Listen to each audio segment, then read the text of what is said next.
I was just saying, throughout history, the Jews have been persecuted, obviously, from the Holocaust, and we were granted Israel as a result of this. Granted by whom?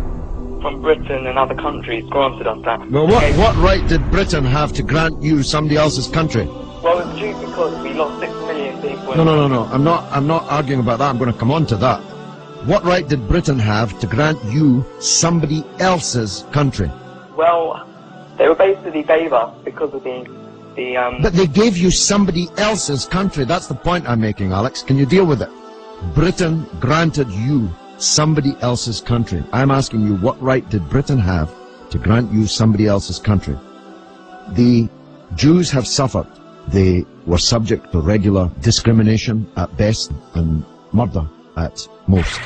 The one place in the entire world that Jews were neither discriminated against nor subject to pogrom was the Muslim world.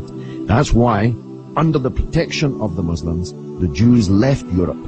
Palestine, that was wiped off the map when Britain granted you somebody else's country, had Jews living side by side with Christians and Muslims for century upon century without the slightest trace of discrimination or violence or pogrom. So, what's happened is that Christian anti-Semitism in Europe, which massacred 6 million Jews in the greatest crime in human history, was paid for not by the Christian countries of Europe that either practiced or turned a blind eye to that anti-Semitism, but was paid by the very people who were completely innocent of that Holocaust, who had never persecuted the Jews, who had never pogromed the Jews.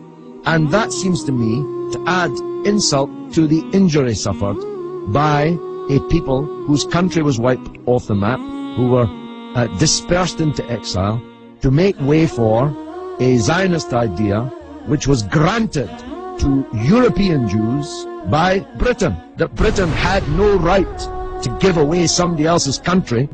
It seems to me an all-round injustice, don't you think, Alex? Yeah.